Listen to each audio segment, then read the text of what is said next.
Yung ano ko, yung may tito ako na may anak silang lalaki.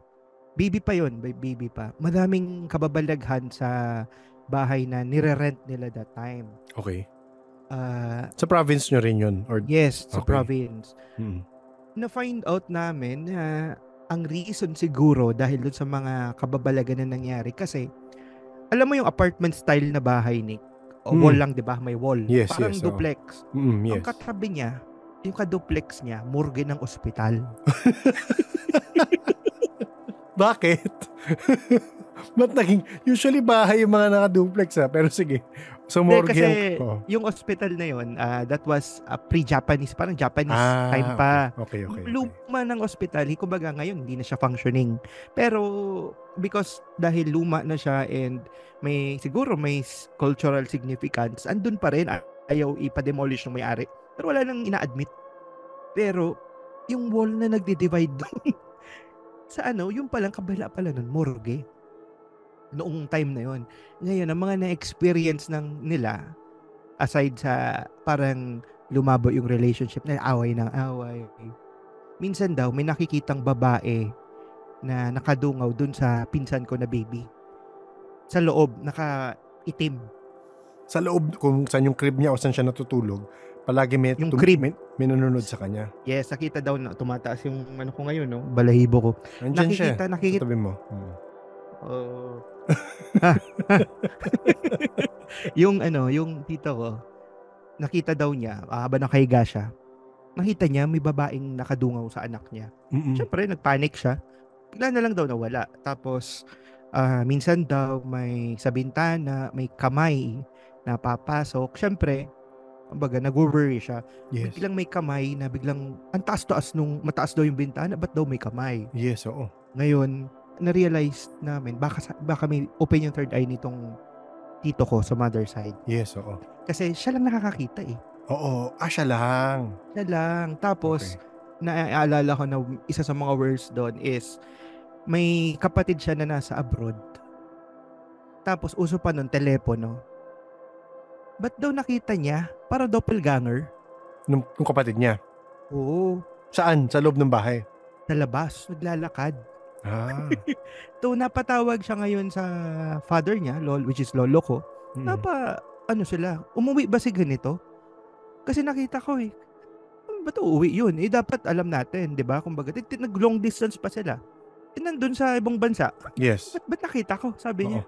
Nandito. Tapos, ang isa sa mga, yung asawa niya na experience, siya yung medyo nakapag-decide sa kanila to leave the house. Yes. Na nire-rent is, one time, mag-isa siya, tapos buntis pa siya nito. Buntis pa? Wala pa yung baby? Oo, wala pa. Pero nung nanganak siya, hindi naman pala sila agad umalis. Kumbaga, syempre, hindi naman, you have to yung rent, 'di ba? Yes, oo. Itinapos nila, sinulit muna nila. Then yung mga deposits, siguro mga 2 months pa yon before sila umalis talaga. Pero yung nangyari daw to, may may matanda kumatok daw yung matanda. Nagtitinda ng kakanin. Okay. Habang buntis to, no? Habang buntis. Buntis. Mag-isa daw siya. Ayaw niya. Siyempre, kakanin. Hindi naman daw niya gusto. Di kumbaga, tinanggihan. Ayaw daw tumigil ng matanda. Ngayon, ang ginawa niya, clinose niya na lang yung door. Tapos, mamaya daw, parang nag-ano daw sa may bintana. Sumisilip na. Yung sumisilip na daw sa bintana.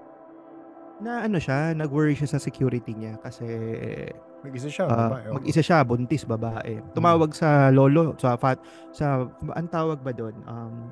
Magulang ng asawa niya, father-in-law niya. Ayun, tumawag, in-advisean siya na wag daw labas kahit anong mangyari. Tapos nilock yung mga pinto. Ayaw daw tumigil. May silong yun. Mamaya daw, parang may siyang baboy. Sa labas ng bahay. Sa ilalim ng bahay kasi. Sa ilalim kasi may silong. May silong kasi makaluma siya. Kumbaga, yung kadugtong siya nung Japanese time pa na time. Kaka-stress. Okay. Kaka-stress nga. May ba't daw may ganun? Tapos, nung na ako nito, nung high school na ako, may kaklase ako na, kumbaga, na-relate ko dun sa story na yon na may kaklase ako na nag-overnight kami dun sa bahay niya. Nung naglalakad kami, kumbaga, syempre, high school, medyo mapusto ka. Labas tayo, lakad-lakad. Sabi niya, tara, tara, turo ko sa inyo yung bahay ng aswang, nagtitinda daw ng kakanin. Talaga? So, parang yung utak ko, Oo, naalala ko yung nangyari. So, may nababalita na may aswang daw dun sa lugar nila na nagtitinda ng kakanin. Oo. Tapos kumbaga, hindi ko naman, I don't have the capacity to confirm. Yes, of course. Nag-theorize lang ako na may possibility na yung nag-offer doon sa tita ko, noon pa, baka yun. Kasi na-relate mo nagtitinda ng kakanin. Oo. Babaeng matanda. Yes, totoo. Grabe, no? Oo.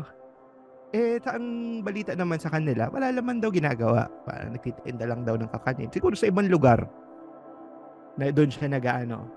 Yun yung ano. Tapos, may one time din pala, alam mo yung batonik na hinaharang sa screen door?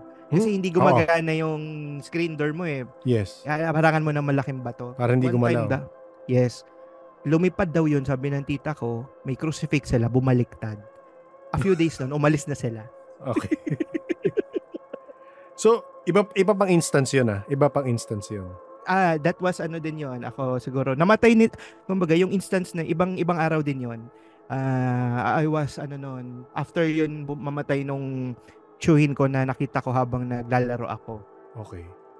Na ano mo yung chronology ba? Oo. Gets. So, around grade 3, grade 4 din ako noon. Ganon. Yun yung mga tapos, lumipat na sila. Sila talaga yung kasi feeling ko, yung tito kong ito, baka habulin. Baka nga, no? Baka.